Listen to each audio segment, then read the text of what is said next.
राधास्वामी राधास्वामी दयाल दया राधास्वामी सहाय रमैया तेरे रूप लुभानी रे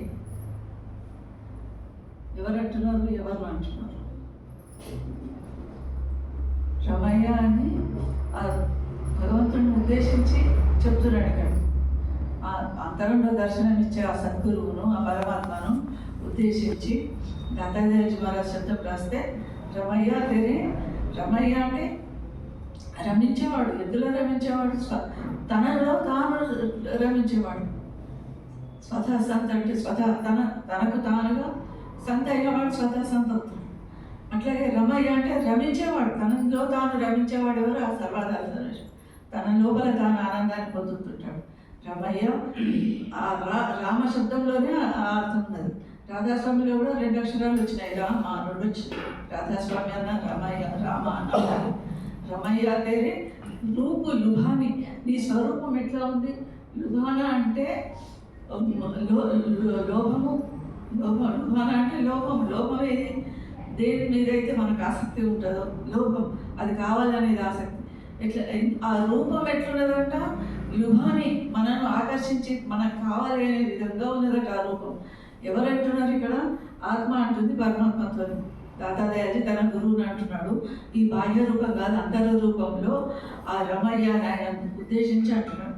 రమయ్య తెరే రూపు లుభానిరే, నీ రూపము నన్ను ఆకర్షిస్తున్నది, నేను కావాలని అనిపిస్తున్నది, ఆ కాంక్ష కలుగుతున్నది, రూప దర్శనం కావాలని అనిపిస్తున్నది. నీ రూపం విని విని వినే, పెద్దవాళ్ళు చెప్పంగా సద్గురువులు చెప్పంగా విని విని వినే ఆ రూపము అద్భుతమైనటువంటి అచర అరూపం అనూపం అటువంటి ఆ దర్శనం కావాలి. ఆ గురువును ఉద్దేశించి అంటున్నాడు. నీ రూపము నన్ను లోభానికి గురి చేస్తున్నది, నీ రూపము నన్ను మోహింపజేస్తున్నది, ఆ రూపం యొక్క దర్శనం నాకు ఇవ్వమని ఇక్కడ కోరుకుంటున్నాడు.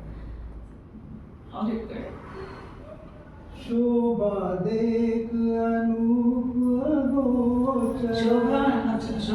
దేక్ అనూప్ అగోచర్. అగోచర్ అంటే గోచరం కానీ కనిపించదు, బాహ్య నేత్రాలకు కనిపించదు ఆ రూపము. ఇప్పుడు మనం ఎన్నో అందమైన పువ్వులు చూస్తున్నాము, లేదా సుందరమైన దృశ్యాలు చూస్తున్నాము, తోటలను చూస్తున్నాము. అది చూసేసరికి మనము సంతోషం అవుతుంది. ఎంత బాగున్నది, నది నదాలు ఎంత బాగున్నాయి, పర్వతాలు ఎంత బాగున్నాయి, ఆ హిమాలయాలు ఎంత బాగున్నాయి. ఇదంతా ఈ రూపము కంటితో చూసి ఆ రూపాన్ని మనం మోహిస్తున్నాము. కానీ ఇక్కడ ఏమంటున్నాడు? ఆ రూపం ఎట్లుందంటే అగోచరం, కంటికి కనబడదు, బయట కంటికి కనబడదు.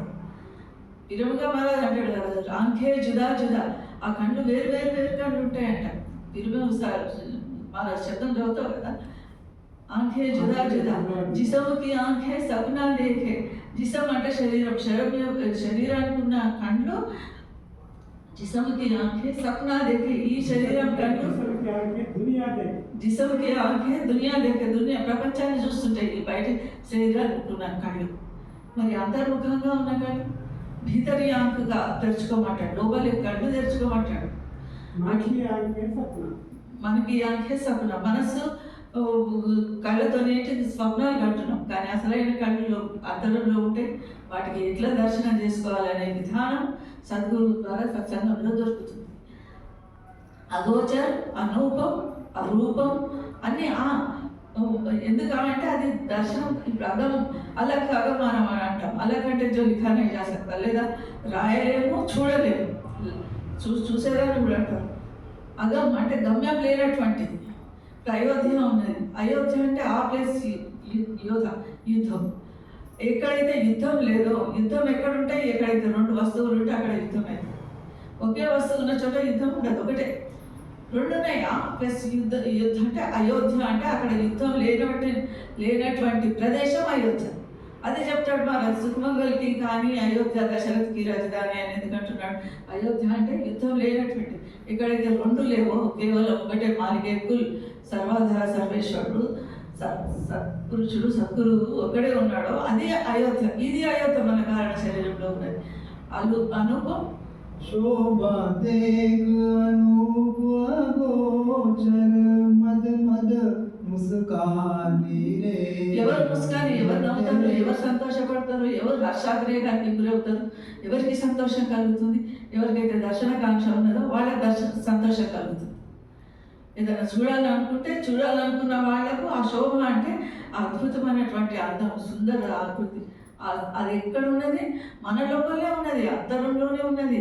ఇక్కడున్న శోభ, ఇక్కడున్న అందం, ఆ ప్రకాశాన్ని కానీ ఆ శబ్దాన్ని కానీ వర్ణించడానికి ఈ వర్ణాత్మక శబ్దాలు ఇవి సరిపోవు. వీటి వల్ల సాధ్యం కాదు, వీటి వల్ల దర్శనం కాదు, వీటి వల్ల బయటితోని ఏది కాదు. ఇదంతా జడం, ఇదంతా జడ చేతనికి గాంచిన కోలే. జడం అంటే ఇది చైతన్యం, ఇది జడం. రూపం కింద ఉన్నదంతా జడమే.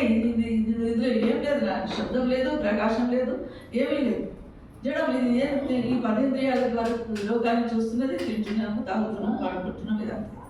కానీ అసలైనది ఎక్కడ ఉన్నది అంటే ఈ పై స్థానంలో ఉన్నది. ఆ పై స్థానంలో ఉన్న శోభను, ఆ అందాన్ని, ఆ సౌందర్యాన్ని వర్ణించడానికి మాటలు సరిపోవు. అది ఎందుకు అంటే అది అగమ్యం, అగోచరం, కంటికి కనపడదు, బాహ్య కంటికి కనపడదు. అదే చెప్తున్నాడు మహారాజు.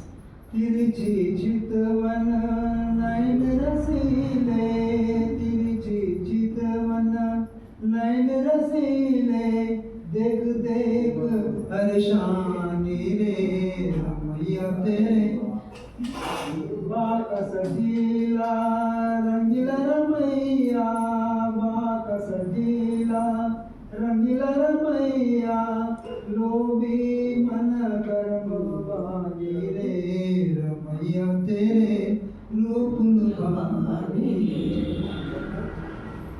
यजिय में मेरे बसामो अन, यजिय में मेरे बसामो अन, तै के रंग रंगानी रे रमैया तेरे रूप लुभानी रे। राधा स्वामी चरण शरण बलिहारी, राधा स्वामी चरण शरण बलिहारी, गुरु चरणन लपटानी रे रमैया तेरे रूप लुभानी।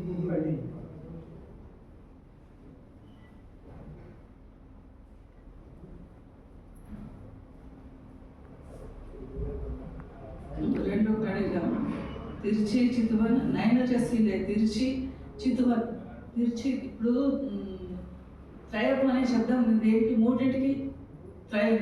తిరిచి చితువన్ నయన రసీలే, దేక్ దేక్ హర్షాని రే, చూసి చూసి సంతోషపడుతున్నది, హర్షానికి లోనవుతున్నాయి కళ్ళు. రసీలే అంటే ఆనంద బాష్పాలు అనుకోండి. అట్లా రసీలే అంటే నీళ్ళు నిండి కారుతున్న స్థితి. ఒకనొక స్థితికి పోయినప్పుడు అనుకోకుండా లోపల నుంచి సంతోషం ఎక్కువైపోతే నీళ్ళు తనకు తాను. మన మహారాజ్ బిడ్డ ఫోన్ చేసినప్పుడు అదే చెప్తుంది. మహారాజ్ ఒకరోజు సిక్ అయ్యి హాస్టల్లో ఉన్నాడు కదా ఒకరోజు.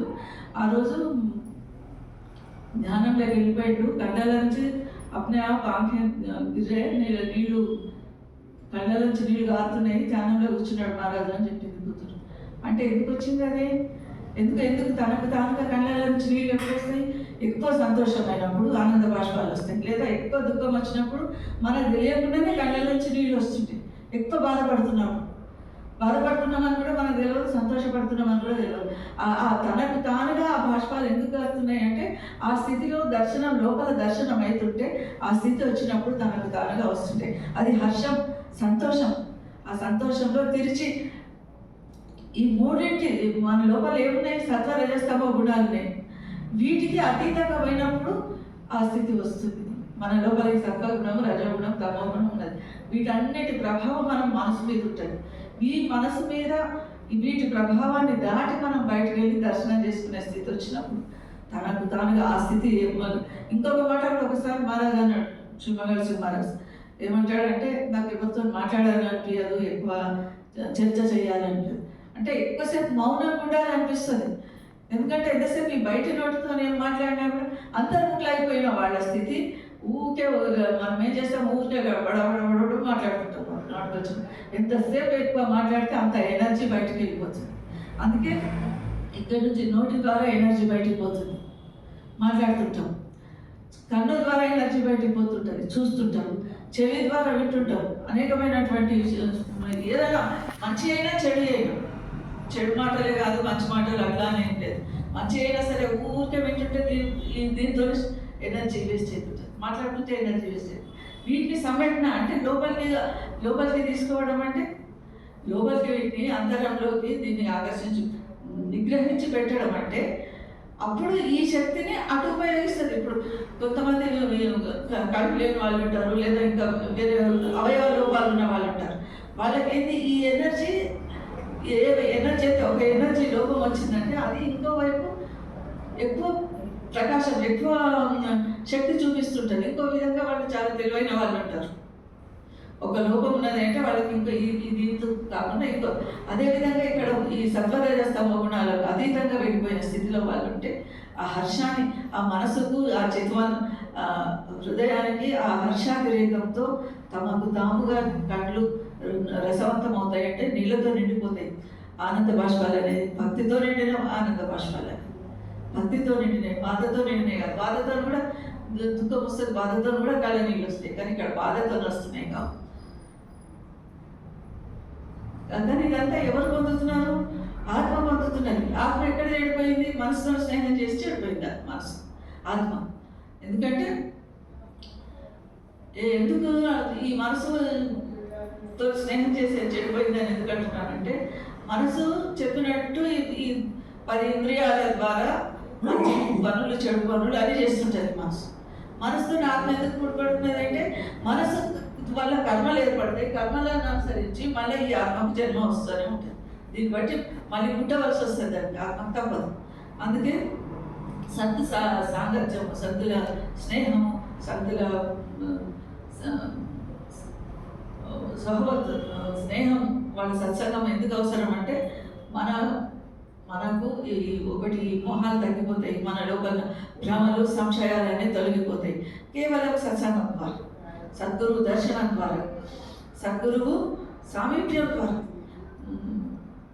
एक घड़ी आधी घड़ी आदि से बुनियादी तुलसी संगत साधकी कटे कोटि अपराधी. एक घड़ी आधी घड़ी ఒక్క గడియ కానీ అరగడియ కానీ ఆది से बुनियादी ఆ సగంలో సగం అంటే పావు, ఆ పావు గడియ అయినా సరే एक घड़ी आदि से बुनियादी तुलसी संगत साधकी कटे कोटि अपराधी. కోటి అపరాధాలైనా కూడా తొలగిపోతాయట సాధు సాంగత్యం వలన. ఎందుకంటే సద్గురు సాంగత్యం వలన మన తప్పులు మనం తెలుసుకుంటాం. కటే కోటి అపరాధాలు అంటే అన్ని తప్పులు చేసినాం అనుకో, దొంగతనాలు, ఇంకో రకాలు, ఇంకేమేమో తప్పులు చేసినాం, అవన్నీ తొలగిపోతాయనా, కటాయించిపోతే మాఫ్ అయిపోతాయనా, క్షమించబడతాయనా? కాదు. వాటి కోసము ఇక్కడైనా ఈ క్షణం నుంచి అయినా సద్గురు సాంగత్యంలోకి వచ్చినప్పటి నుంచి అయినా అటువంటి తప్పులు చేయకుండా ఉంటాం. నేను అర్థంగా చేసిన తప్పులే అనుభవించి అవశ్యమే భోక్తవ్యం. కృతం కర్మ శుభాశుభం, శుభాశుభ కర్మలు అనుభవించవలసిందే, తప్పనిసరిగా అనుభవించవలసిందే. కానీ ఈ క్షణం నుంచి, దర్శనమైన క్షణం నుంచి ఆయన మాటల ప్రభావం మన మనసు మీద పడితే, వాటిని ఆచరించాలనే బుద్ధి మనకు కలిగితే ఏం జరుగుతుంది? ఇక ముందు తప్పు చేయకుండా ఉంటుంది. ఇక ముందన్నా కనీసం జాగ్రత్త పడతామని కటే కోటి అపరాధం అంటున్నాడు. కటే కోటి అపరాధం అంటే నిన్నటిదాకా చేసిన తప్పులకు అన్నింటినీ క్షమించు, క్షమాపృతి కానీ కాపాడతాం.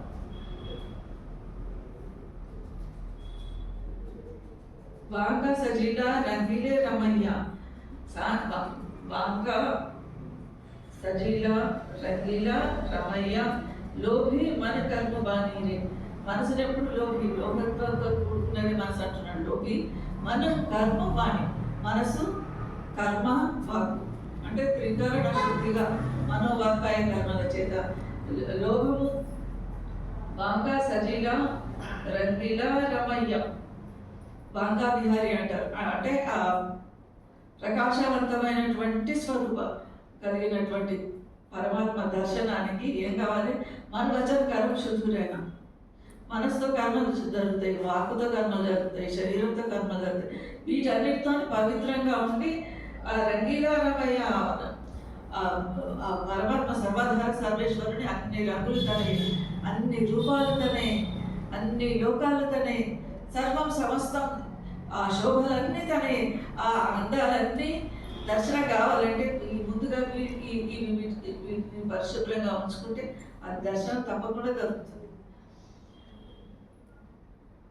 हिया जिया में मेरा बसा मोहना, हिया जिया मेरा बसा मोहना.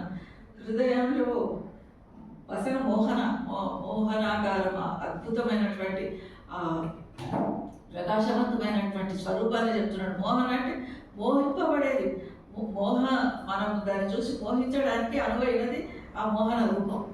ఎవరిది ఉంటుంది మోహన రూపం? మనుషులది కాదు.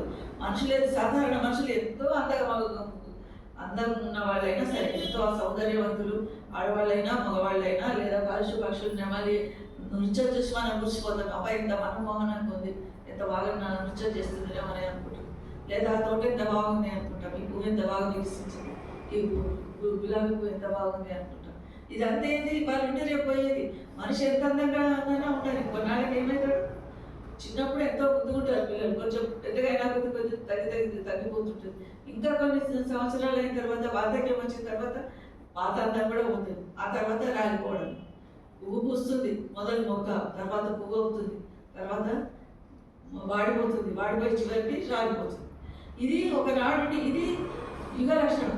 ఒకసారి ఉండి మారిపోయేది మాయా. ఇది కానీ సర్వధార సర్వేశ్వరుడు మాలికెక్కుల్ ఎప్పుడు వాడుకొని ఆ ప్రకాశము, ఎప్పుడు వాడుకొని ఆ అందము, దాని గురించి ఇక్కడ ప్రస్తావిస్తున్నాడు. అది మోహన రూపం. అంటే అది మోహన రూపం కేవలం భగవంతుని ఒక్కొక్కటికే ఆ పదం సూట్ అవుతుంది. మిగతా మామూలు ప్రపంచంలో సాధ్యం కాదు, కుదరదు.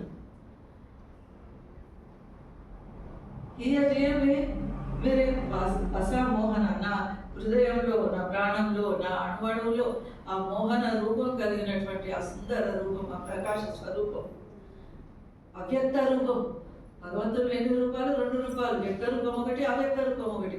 వ్యక్త రూపం అంటే కంటికి కనిపించేది, వ్యక్త రూపంలో కంటికి కనిపిస్తుంది. అవ్యక్త రూపం అంటే కంటికి కనిపించదు, ఈ బాహ్య కంటికి కనిపించదు. అంతర్నేత్రాలతో చూసే ఆ అందం, ఆ మనోమోహనమైనటువంటి ఆ స్వరూపము. హియమే బసా మోహన తాహికే రంగు రంగాని తాహి, దాని యొక్క రంగులో నేను రంగుని కలిసిపోతాను. రంగులో నేను కూడా అందులో కలిసిపోతా. అంటే అందులో ఇప్పుడు ఆ రంగులో మనం చేరిపోతే, ఆ నీళ్ళలో కొన్ని నీళ్ళు తీసుకెళ్ళి ఆ రంగులో కలిపితే మనం ఈ నీళ్లు కూడా ఆ రంగు, దాని రంగుగా మారిపోతాయి. అసలైన రంగు గ్రీన్ కలర్ ఉన్నది, లేదా రెడ్ కలర్ ఉన్నది. అందులో నీళ్ళు తీసుకుపోయి పోస్తే, లేదా మామూలు వెయిట్లకు కూడా దానికి పెరగడానికి ఇంకో వేరే కలర్ వేస్తే అది పెరుగుతుంది. అదేవిధంగా ఇప్పుడు పాలలో కొన్ని నీళ్ళు కలిపితే పాలది వాల్యూమ్ పెరుగుతుంది, అంటే పరిమాణం పెరుగుతుంది. సగం గ్లాస్ మీద నిండు గ్లాస్ అయ్యే అవకాశం ఉంటుంది. అట్లాగే నేను కూడా అందులో రంగానే అంటే ఆ రంగులో నేను విలీనమైపోతా. ఆ సర్వధార సర్వేశ్వర స్వరూపంలో నేను కూడా కలిసిపోతా. ఆ సముద్రం, ఆ నామ సముద్రం, సత్య సముద్రుడు ఆ భగవంతుడు. ఆ సత్య సముద్రంలోని కెరటాలను మనం, కెరటాలు ఏమైతే వస్తాయి పోతాయి. అదేవిధంగా ఒక గురువు కూడా ఒక కెరటం లాంటి వాడు, వస్తాడు పోతాడు, వచ్చి మన జాగ్రత్త చేస్తాడు. మళ్ళీ ఏ భగవంతుడు తనను పంపించాడు, ఆ భగవంతుడు లైఫ్ అయిపోతాడు సద్గురువు. మనం కూడా సత్యనామ సముద్రంలో చూస్తున్నాము. మళ్ళీ కెరటాలు అవతలకు వస్తాము, ఇటు కొట్టుకుంటాం, అటు కొట్టుకుంటాం, మళ్ళీ అందులోనే కలిసిపోవాల్సిందే. లేకపోతే నీళ్ళలో ఇసుకలో కలిసిపోతే ఎందుకు పనికి రాకుండా పోతుంది. అందులో మళ్ళీ కలవాలి. సముద్రంలో కలిసినప్పుడే ఈ జీవితానికి అర్థము, పరమార్థం. బసా మోహన తాహికే రంగు రంగానిలే, ఆ రంగులో నేను రంగుగా మేళవించుకోవాలి. ఆయన రాధాస్వామి శరణ్ బలిహారి గురు చరణ లపటాని. రాధాస్వామి శరణ్ బలిహారి అనేది చాలా పెద్ద పదం, గొప్ప పదము. మనము త్యాగం చేసుకోవడం, మనము సమర్పించుకోవడం. వారి జాముమై సద్గురువుకి అంటారు. వారి జాముమై సద్గురువుకి అంటే సద్గురువుకు పరిక్రమ చేయడం, పరిరక్షణ చేయడం, తనను తాను సమర్పించుకోవడం. బలిహారి, నన్ను నేను సమర్పించుకుంటున్నా. ఎక్కడ సమర్పించుకుంటున్నా? ఆ చరణాలు అంటే పాదాలు. శరణ్ అంటే మనం శరణ్ వేడుకోవడం. చరణ వేరు, శరణ వేరు. చరణ అనడానికి వీలు. శరణ్ బలిహారి, ఆ చరణాలను శరణ వేడి నేను బలిహారి, నన్ను నేను సమర్పించుకుంటున్నా అంటే ఈ శరీరాన్ని సమర్పించుకుంటే గురువు ఏం చేసుకుంటాడు? ఇక్కడ శరీరం అని కాదు అభిప్రాయం. మన మనసును సమర్పించుకోవడం, లేదా మన జీవితాన్ని సమర్పించుకోవడం అంటే మనకు ఇది ఉన్నది, నా కోసం ఇది చేస్తున్నా అనే ఖ్యాలు వదిలేసేయాలి. ఇప్పుడు ఊరికే ఒక పిల్లలు అనుకుంటే, చిన్న పిల్లలు ఊరికే అది కావాలి, ఇది కావాలి, ఇది కావాలి తల్లిదండ్రులు బాగా సతాయిస్తుంటారు. మన తల్లికి తండ్రికి వాడి మీద కోపం వస్తుందా, కొన్నిసార్లు కొనిస్తాడు చాలా ప్రేమతోని, అయ్యో నా సంతానమే కదా అని కొనిస్తారు. తర్వాత ఊరికే ఏడుస్తుంటాడు, వాడు ఎటు కొనిచ్చినా ఇంకా ఇంకా ఇంకా ఏడుస్తుంటాడు. ఏమనిపిస్తుంది, వాడి మీద ఒక రకమైనటువంటి జుగుప్స ఏర్పడుతుంది. ఏది వీడింతే ఇంత విద్య అసలు సంతృప్తి లేదు. సంతృప్తి దగ్గర కూడా అంతే. మనము కేవలం నీ ఇష్టం, నువ్వు ఎక్కడ కూర్చోంటా, నేను నడుస్తాం, మాట పడుకుంటా, ఏది ఇష్టం లేదు, నీ చరణాలకు శరణ పెట్టుకున్నా నీ ఇష్టం అని తన మీద ఆధారం మోసమాలిగా వదిలేస్తే ఎట్లా నడిపించాలో తనకు తెలుసు. మనం కోరుకునే తను ఏది ఇవ్వాలనుకుంటాడో అది ఇస్తాడు. అదేవిధంగా మనం ఏం చేస్తాము, ఒకటి కాగానే ఇంత పెద్ద లిస్ట్ ఉంటుంది మన దగ్గర. ఏం లిస్టు? కోరికలు. ఒకటి కాగానే ఇది తీరింది, సరే పోనీ ఏడుస్తున్నాడు కదా, పోనీ ఇద్దామని ఒక తల్లి ఒక బొమ్మ కలుస్తాడు. దాంతో ఒక 2 రోజులు ఆడతాడు, అలా పడేస్తాడు, ఇంకోటి కావాలి. ఇక అది చాలా బాగుంది, కదా బాగుంది, నా దోస్తు దగ్గర నాకు అది కావాలి, ఇది కావాలి. చిన్నపిల్లలు ఏ విధంగా శుద్ధి చేస్తాడు. ఇక్కడ భక్తుడు ఏం చేస్తాడు, భగవంతుడిని ఒక్కటి ఎంతసేపు ఇవి కోరుకున్నాడే, ఒకటి కాగానే ఒకటి తర్వాత ఒకటి అయిన తర్వాత ఒకటి. మళ్ళీ చివరికి నువ్వు కావాలని ఎప్పుడు మనం అడగవు. భగవంతుడు ఏదన్నా అడిగేది ఉంటే మేరా మంజం కబీర్ సాహెబ్ ఏమంటాడు, పాచికాయలు ఆడతాడు దేవుతాడు.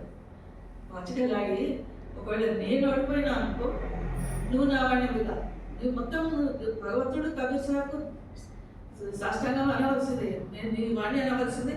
ఇట్లా కబీర్ సాహెబ్ కూర్చోవాలి, లేవు. అదే ఒకవేళ నువ్వు గెలిచినావు అనుకో, దేవుడితో అంటాడు, నువ్వు గెలిచినావు అనుకో, నేను నీ వాడిని అంటే నువ్వు ఎట్లా చెప్తే అట్లా. రెండు ఒకటే అర్థమవుతున్నాయి, రెండింటి అర్థం ఒకటే. మామూలుగా మనం కోరుకునేవి కాదు, భగవంతుడినే కోరుకుంటే, ఆ ఇచ్చేవాడినే కోరుకుంటే ఇంకా మనకి ఏం వస్తువులు ఉంటుంటాయి. చక్రవర్తినే మనం వాడైపోతే మనకి ఇంకా వేరే వస్తువు ఇది కావాలనేది ఉండదు, అన్నీ దొరికిపోతాయి. భగవంతుడు అని వాడు మనకు దొరికితే సమస్తం దొరికినట్టే. మనకి ఇది కావాలి, అది కావాలని మనం కోరుకునే అవసరమే లేదు. అదే అడుగుతున్నాడు రాధాస్వామి, శరణు బలిహారి గురు చరణాన్ని లపటాని. గురు చరణాలు, ఆ గురు చరణాలను లపటాని అంటే అల్లుకోవడం. ఆ చరణాలను పట్టుకొని వదలకుండా ఆ చరణ్ వేడుకోవడం, అందులోనే లీనం కావడానికి చరణాలను పట్టుకుంటే ఇక ఏదో ఒక రోజు దయగలుగుతుంది. ఆ అభయహస్తం దొరుకుతుంది. అభయహస్తం దొరికితే ఇంకా మనకు కావాల్సింది ఏమీ ఉండదు. ఏది అవసరమో అది దొరుకుతుంది, ఏది మనకేది కావాలో అది ఇస్తాడనే విశ్వాసం మన లోపల జరుగుతుంటాయి. 100% భగవంతుని దగ్గరికి వెళ్ళినప్పుడు మానవ దగ్గరికి ఒకటి ఏంటంటే, ఈ జీవితానికి ఒకటి లక్షణం ఏంటి, 84 లక్షల జీవరాశుల తర్వాత ఎప్పుడు ఈ శరీరం వచ్చింది. దీని లక్ష్యం ఏంటి, అక్కడికి చేరుకోవడం. ఎక్కడి నుంచి వచ్చినామో, ఏ ఇంటి నుంచి వచ్చినామో ఆ ఇంటికి చేరుకోవాలి అనేది మన లక్ష్యం, మన ఉద్దేశం. అందుకోసమే ఈ జీవితం వచ్చింది, ఈ శరీరం దొరికింది అందుకోసం. నర శరీరం సూర్యకోపి దుర్లభ, దేవతలకు కూడా ఈ శరీరం దొరకదు, అటువంటిది దొరికింది. దొరికినందుకు అందులో కలవాలంటే కేవలం పరమాత్మలో సద్గురు లోపల మనం కలవాలంటే, చేరుకోవాలంటే, ఏ ఇంటి నుంచి వచ్చినామో ఆ ఇంటికి చేరుకోవాలంటే ఏం చేయాలి? మనసు చాలా సింపుల్. స్మరణ, ధ్యానం, భజన 3 చెప్తారు. 3 అడుగులోకి వెళ్ళి కాళ్ళు పైకి తలకాయ కిందికి పెట్టి తపస్సు చేసుకోమంటలేరు, ఇల్లు వాకిల్లో వదిలిపోమంటలేరు. లేదా ధనరాశులు మూటలు కోట్ల రూపాయలు తెచ్చిన కళ దగ్గర పోయి అని అడుగుడు. అంతరంలో ఉన్న సద్గురు ఇవే కోరాడు. ఏంటి? స్మరణ, ధ్యానం, భజన. ఆ స్వరూప ధ్యానం చేసుకో, స్మరణ నామస్మరణ చేసుకో, భజన లోపల దానికి అదే అయింది. మీద ఇవి వైద్యాలు ఆత్మనితం చేసేది ఇది భజన కాదు, ఇది కీర్తన. ఇది ఎందుకు? ఆ మనసు తాదాత్మ్యం చెందేటందుకు, అందులో లీనమయ్యేటందుకు ఉపయోగపడుతుంది ఈ వాద్యం. హార్మోని కానీ, ఇట్లాంటివి కానీ, సితార కానీ, వీణ కానీ, తబలా కానీ, ఇవన్నీ స్మరణ, ధ్యానం, భజన అయినా దీనికి ఇది అసలు లక్ష్యం. అసలు భోజనం అనుకుందాం, ఇది భోజనం. దీనికి ఒట్టి భోజనం తింటే సాధ్యం వీలు కాదు. దీనికి ఏంటి కొన్ని కూరగాయలు కావాలి, సాంబారు అదో ఏదో పచ్చళ్ళు ఏవో కావాలి. అట్లాంటివి ఏంటి, ఉదాహరణకు మనం సత్యసంధులమై ఉండడం, సత్యంగా మాట్లాడడం, నిజాయితీగా వ్యవహరించడము, తర్వాత హక్కలౌకికమై ఉంటారు, న్యాయార్జన, ధర్మార్జన, ఇతరులను మోసం చేసింది, దొంగతనం చేసింది, అబద్ధాలు చేసింది, ఏదో రకంగా సంపాదించడం ముఖ్యం. ఇవాళ రేపటి ప్రపంచం ఎట్లున్నదంటే మనకు 4 పైసలు వచ్చినాయా లేవా, నువ్వు ఏం చేసినావు అనేవాడు అంటాడు. ఎట్లా చేసి ఇన్ని కోట్లు ఇన్ని లక్షలు సంపాదించడం, ఎవరిని ఎంతమంది ముంచి తెచ్చినావు అనేది ఎవరు చూడరు. ఉన్నాయా లేవు, సంపాదించిందే లెక్క అనుకుంటారు. అట్లా సంపాదించింది కాదు ఇక్కడ ధర్మార్జన, న్యాయార్జన, కష్టపడి.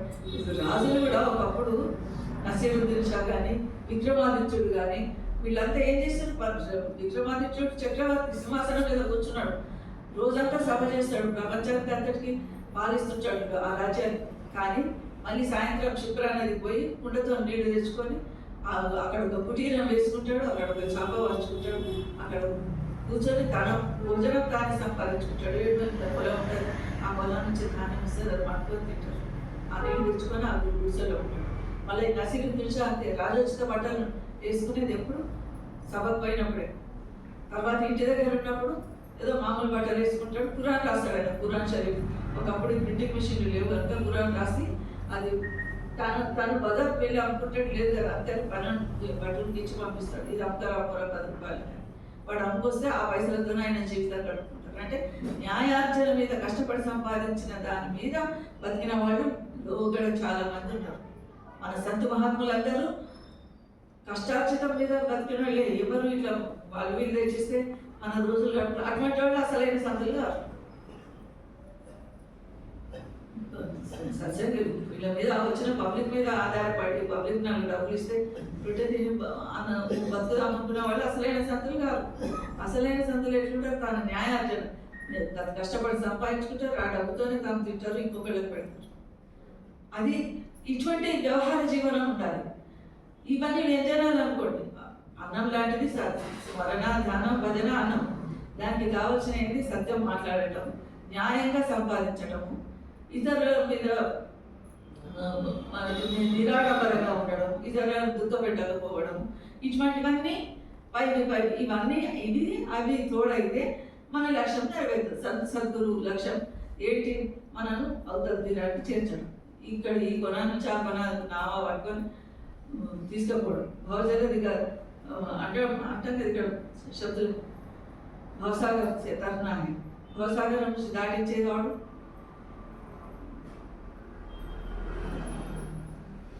సాయి మురి నయ్యా లగా దో పార్, సాయి మురి నయ్యా లగా దో పార్, నయ్యా లగా దో పార్, నయ్యా లగా దో పార్, సాయి మురి నయ్యా లగా దో పార్. సాయిని ఆ పరమాత్మను వేడుకుంటున్నాడే, నయ్యా లగాదో పార్, నేను కూర్చున్న ఈ నావను అవతలి తీరానికి చేర్చు.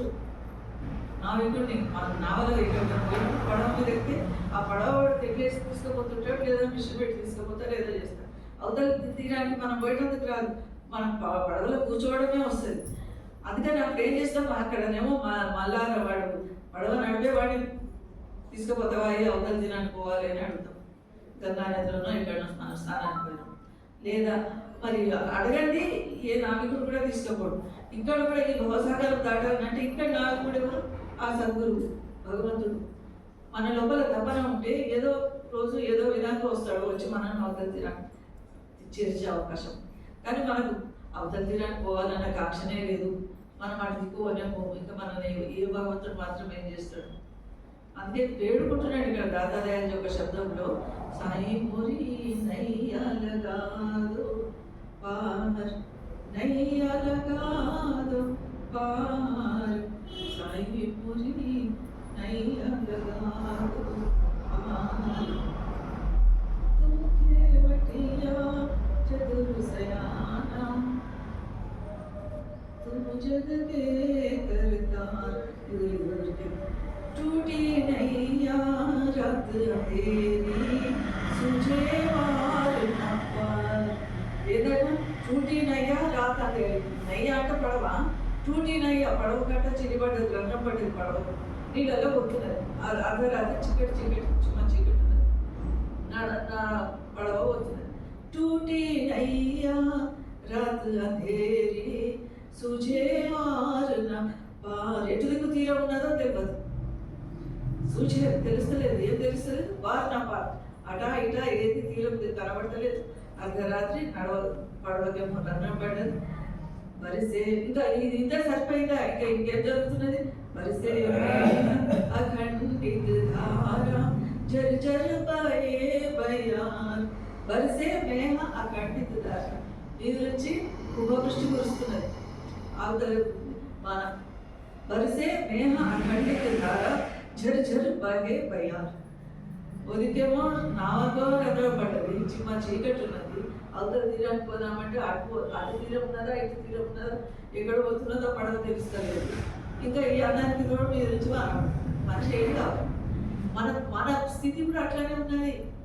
మన స్థితి కూడా అట్లానే ఉన్నది. ఒక దిక్కు ప్రపంచంలో మనకు కోరికలు అనే రంధ్రం పడి ఉన్నది.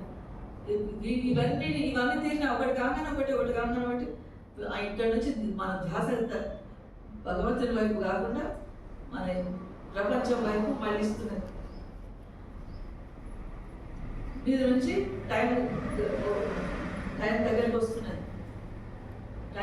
వస్తున్నది. ఇప్పుడు మన ఆయుష్ ఎన్నో ఏళ్ళు ఉన్నది, 90 ఏళ్ళు ఉన్నది ఒక మనిషికి, 100 ఏళ్ళు ఉన్నది ఒక మనిషికి. లైఫ్ దేవుడు ఇచ్చినప్పుడు ఒక్కొక్క సంవత్సరం గడిచిపోయిన కొద్దీ మనం అటు దగ్గర అవుతున్నాం, మృత్యువుకు దగ్గర అవుతున్నాం. ఆ విషయం మనకు గుర్తుండదు. మృత్యువుకు దగ్గర అయిపోతున్నాం అనే విషయం గుర్తుండదు. అబ్బాయి బర్త్డే చేస్తారు, ఏదో చేస్తారు. ఏం జరుగుతుంది? మన ఆయుష్లో ఒక సంవత్సరం తగ్గిపోయాయి. మన ఆయుష్ అందులో నుంచి ఒక సంవత్సరం తగ్గిపోయింది. మన దగ్గర 100 రూపాయలు ఉన్నాయంటే అందులో ఒక రూపాయలు 10 రూపాయలు ఖర్చు అయిపోయింది. ఖర్చు అయిపోతే ఇక్కడ లోటే కదా, లోటు పట్టేదే కదా. మనకి ఇంకా టైం దగ్గర ఉంది. ఇంకా మనం ధ్యాస అటు వైపు ఎక్కువ చేయాలనేది గుర్తు చేస్తుంది. ఇటువంటిది మనను ఇటువైపు ప్రపంచం వైపు లాగకుండా చూసుకోవాలి. బరిసే మేహ ఖండిత ధార జర్ జర్ బహే బయార్. तुमके पटिया चतुर सयाना तू जल के करतार. जनहितकारी नाम तुम्हारा दानी पुरुष अपार. तुम కేవటియా చతుర్సయ. కేవటియా అంటే నావ నడిపేవాడు, నావికుడు. అతను మొద్దోడు అయితే, మొద్దు మొక్కవాడు అయితే మనల్ని ముంచేస్తాడు, మనల్ని ముంచేస్తాడు, అందరం తెలుసు. అట్లా కాకుండా చతుర్సయ, చాలా చతురైన తెలివైన వంటి వాడు, హుషారున్నవాడు. నువ్వు చెల్లికే కలుగుతారు. నువ్వు ఎటువంటి నావికుడవు? బాగా తెలివైన వాడివి, హుషారైన వాడివి. జగత్కే కర్తారు, జగత్తును సృష్టించిన వాడు. జనహితకారి నామ తుమారా దాని పురుషుడు. జనహితకారి నామ, నీ పేరే ఉన్నది. జనులకు శ్రేయస్కరం చేసేవాడు, శుభకు చేకూర్చేవాడు, హితం చేసేవాడు. जनहितकारी नाम तुम्हारा दानी पुरुष अपार.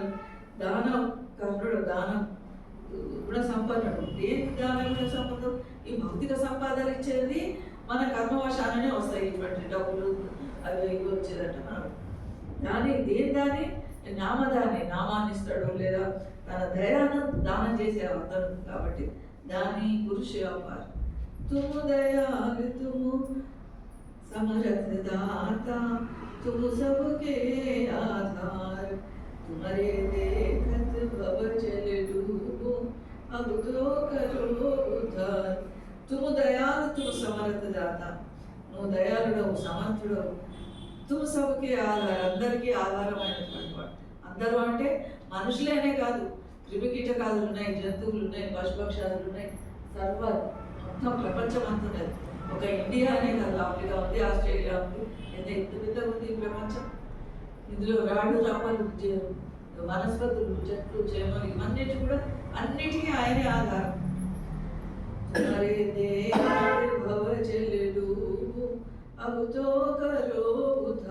నిన్ను చూస్తూ ఈ అవసరకరాన్ని మునిగిపోతున్నా.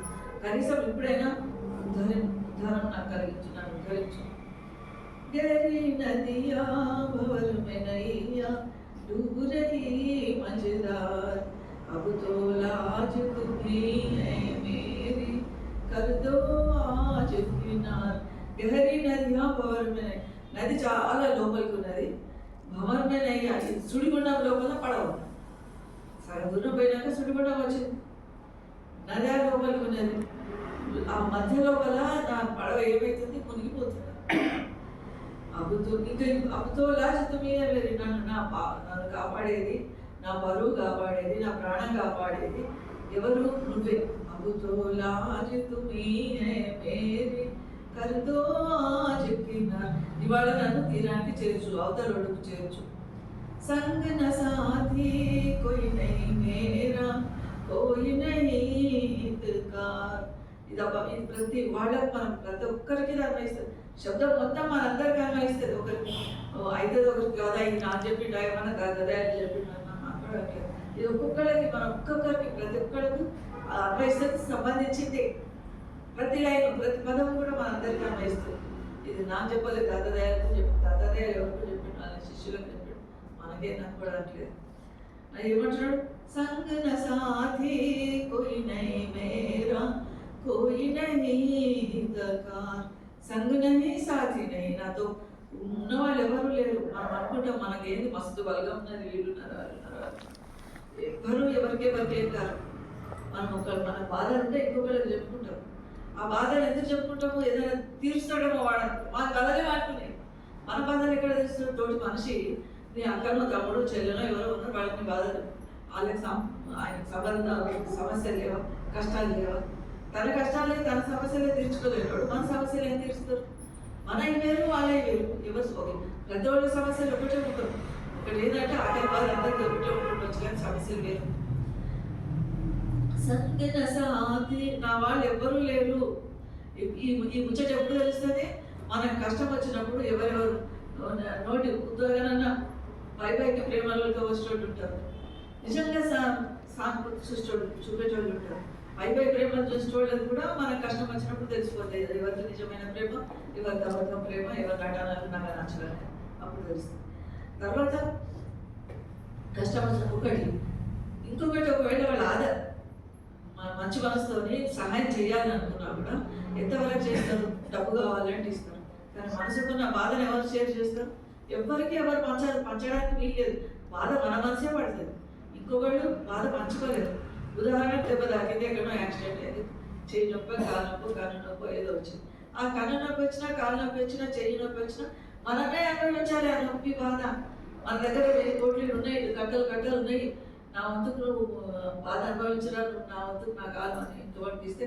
ఇంకెవరు భరించినా తీరదు అది పోదు బాధ పోదు ఎవరిది వాళ్ళకే ఉంటుంది అదేవిధంగా సంగన సాథి మనకు ఆ కష్టం వచ్చినప్పుడు ఎవరైతే తీర్చరో అప్పుడు తెలుస్తుంది మనకి ఎవరు లేదు ప్రపంచంలో మనం ఒక్కరమే వచ్చినాం ఒక్కరమే పోతాం వీళ్ళంతా మాయా వీళ్ళంతా స్వార్థపరులు ఈ ప్రపంచమే మాయ నేను నా సద్గురు ఇద్దరునే ఉన్నట్టు ఈ భావం మనలో కూడా సంగన సాథి కోయి నహీ మేరా కోయి నహీ ఇత్కార్ మనకు శుభం కలగాలని కోరేవారు ఎవరు లేరు ఎవరైనా ఉన్నారు అంటే కేవలం సద్గురు మన కుటుంబ సభ్యులు బంధువులు అనుకుంటాం కాదు ఈ బంధువులు మనను ఇంకా ముంచేటోళ్ళు ఇంకా ప్రపంచంలో మనను దించేటోళ్ళు ప్రపంచంలో యొక్క మోహాలు ఇవన్నీ అవి కావాలి ఇవి కావాలి కోరికలు పెంచేటోళ్ళు హితకార్య మనకు ఒక శుభం చేసేవాడు ఎవరైనా ఉన్నాడు అంటే కేవలం సద్గురువు కూడా